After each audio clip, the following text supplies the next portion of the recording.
The Eagles only have to do these two things, and the defense will improve dramatically.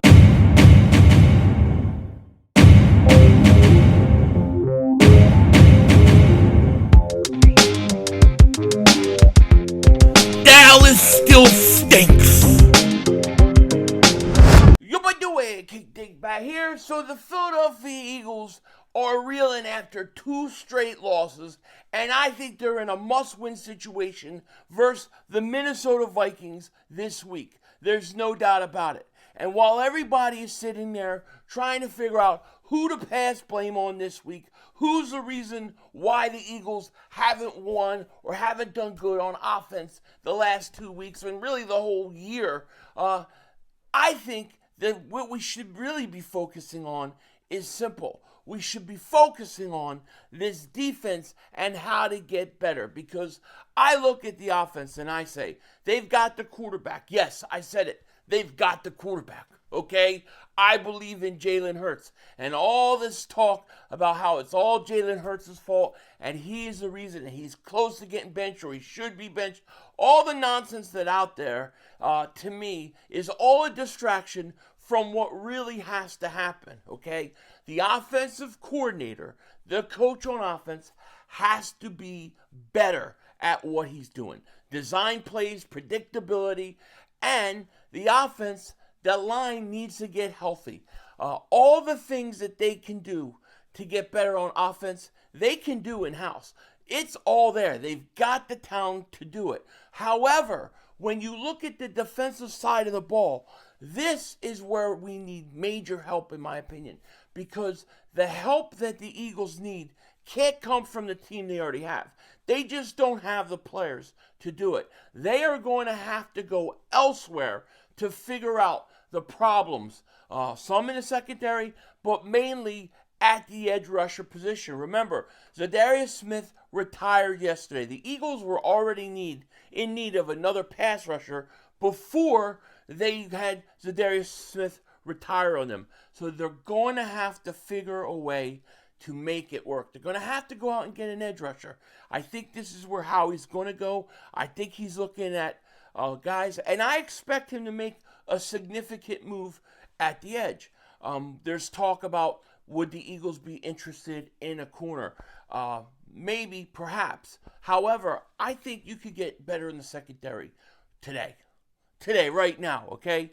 Because, as you guys know, CJ Gardner-Johnson has been released by the Baltimore Ravens.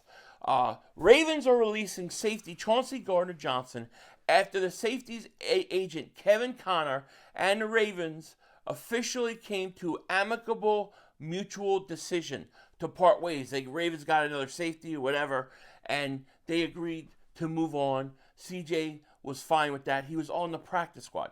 Okay? Now, the Eagles didn't have to wait for the Ravens to release C.J. Gardner-Johnson. They could have signed him yesterday. They could have signed him while he was on the Ravens practice squad. Remember, you can sign guys off of the practice squad. We have it happen to us all the time. All right? But they could have gotten C.J. Gardner-Johnson last week. They could have gotten him yesterday. They had the opportunity. Now, you're saying to me, Philly, they don't want C.J. Gardner-Johnson back. He's a head case. All this stuff, right? I get it. They probably don't, and they're probably not going to bring him back. However, I want you to think about this. I want you to seriously think about this. Would what happened on Thursday versus the New York Giants happen if C.J. Gardner-Johnson was on the field? I don't think so. I don't think he lets his team play with that little bit of energy. I don't think he's going to put up with that crap because they got pushed around, they got out-hustled, they didn't show nearly the heart the New York Giants had. C.J. Gardner-Johnson changes that immediately. So I'm telling you, and I'm saying and putting this out to Howie and the Eagles, you need to reconsider your thought process on C.J. Gardner-Johnson. Just bring him in one more year because you need that attitude, that swagger back in the building. Because what we saw last week, it wasn't good enough, man. It just wasn't good enough, okay? Now, that's easy pickings. They could do that tomorrow, okay? And then, look, you could put him You could put him in the slot. People have talked about that. You could put Makuba in the slot, move Cooper DeJean outside if you want to. There's a lot you could do there, but adding the depth of having a CJ Gardner-Johnson, a versatile defensive back who knows your team, knows your system, may not be a stupid move. And if I was CJ Gardner-Johnson, I would jump on this. I would be on this in a second, okay? So that's one easy way, and I'm pleading with the Eagles to reconsider the situation with CJ. Bring him back. Bring him back. Now, the other thing, and this is the bigger move. All right, this is the move that in my opinion can change the direction of the defense, can change what we've seen so far. The Eagles need a pass rusher, okay? Now, we've got many names. Trey Hendrickson, Kayvon Thibodeaux, Jermaine Johnson. You have Jalen Phillips, and you have Bradley Chubb. Those are all names that have been out there. There are other names as well, but those are the names that we hear the most about, okay? Now, the Jets are fielding calls for Johnson. Rumors, several teams have called the Pound Jets to inquire about trading for pass rusher Jermaine Johnson, per Connor J. Hughes. The Jets are asking for a, quote, a lot to even consider moving him. So the Jets don't want to move him, but they stink anyways. So they want a lot for him. Would the Eagles consider it? It would be a good move for the Eagles. I think he would help out this team. Do I think he's the guy that would change things the most? No, but he would help, and he's young. Okay, same thing with Jalen Phillips. Jalen Phillips, 26 years old, shown a lot of talent, has not been able to stay healthy, okay, in previous years. He has like 1 sack on the year. Then you have Trey Hendrickson. There's a lot of questions about whether Trey Hendrickson would fit the Eagles system. Would he fit what Fangio likes to do? I don't know. But he's somebody you can consider. Now, me personally, the guy that I think that is the best fit for the Eagles for 1 year, I'm not talking about 2 or 3 years down the road, but for 1 year, the guy I think that the Eagles should be pursuing hardcore is Bradley Chubb. Bradley Chubb is 29 years old, so he'll be 30 in June. So he'll be 29 the rest of this year. So he's still got a few years left. And he's healthy. He's been healthy this year. He's been hurt and banged up the last few years. But he's healthy this year. He's got 4 sacks on the year. It's more than any Eagle player has, okay? He's got 4 sacks on the year. I think the combination of Chubb and Carter could be brutal. And here's the great thing, and this is what I really like about it. He knows Vic Fangio. He knows Fangio. So he can come in. He knows what he's got to do. He's had really good years with Fangio, and I think that it would be a good fit. Now, there are situations with his money and his contract that would have to get worked out, but that's what Howie Roseman does, okay? Bradley Chubb, to me, is the guy that the Eagles should get. He's 29 years old, so I don't think you're going to have to give up, a second-round pick, a first-round pick. I don't even think a third-round pick. I think maybe like a 4th, 5th pick, somewhere in there, a conditional 4th rounder, maybe a 4th rounder in 2027, something like that, should be able to get it home and get him to Philly. He comes into Philly, I think he has an easier transition than everybody else. Now, he's older than Phillips, and he's older than Johnson, so maybe it's more of a short-term situation. However, I think it would be a good idea. Go out and get Bradley Chubb. He's the guy that you want to go out and get. I really think so. And I think it's going to have to do a lot with what the Eagles do this week versus the Minnesota Vikings.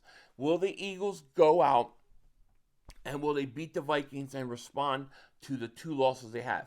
I expect them to. I think that they're going to do that, okay? But we're going to have to see. No doubt about it.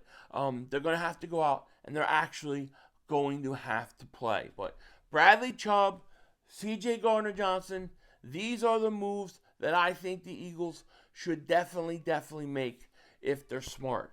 Let me know what you guys think in the comment section. With that said, take care. Talk to you later. Of course, don't be a dingbat. Remember, It's how we vision. We're all just living in it. Now would be a great time to talk about our new sponsor, ProfitX. ProfitX is the ultimate sports prediction market.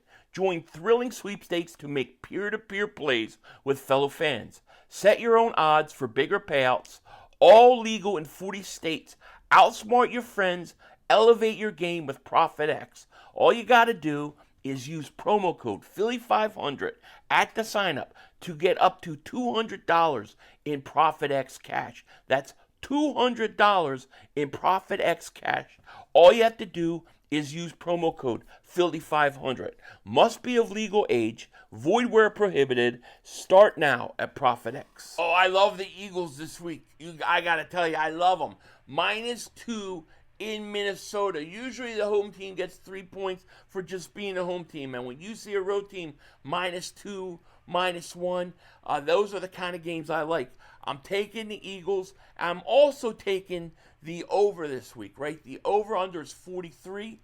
I think the Eagles and the Vikings are going to score points. Vikings are going to be able to score on that secondary.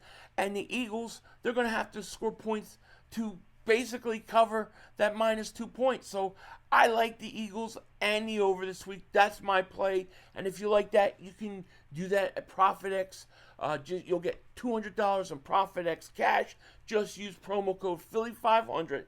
Get $200 in ProfitX cash with simply just using promo code Philly500. You won't be disappointed.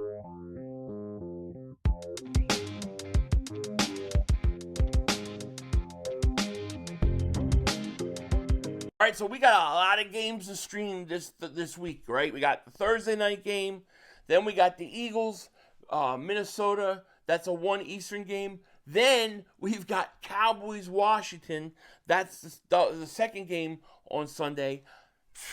I guess we're going to have to root for Dallas. It actually helps the Eagles if Dallas wins because Washington's got a better record, and they're more of a threat than the Cowboys. I don't know how I'm going to do it. I don't know if I can do it, but we will be streaming that game nonetheless. And then, of course, Monday night, we got a doubleheader. We got 2 full doubleheaders. The second game doesn't start till basically after the first game's over. So the first game is going to be it's Tampa Bay and the Lions. Now, this is the one that I'm really looking forward to. This is the one, we'll stream both of them, but this is the one to me that matters the most because Tampa's got the best record in the NFC Conference.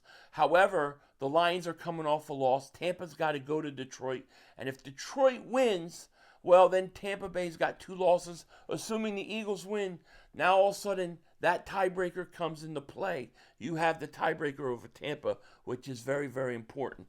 Big week in football. We are going to find out a lot about this Eagles team and so much more. With that said, Denzel Washington out. That's all, folks. The brother screwed us.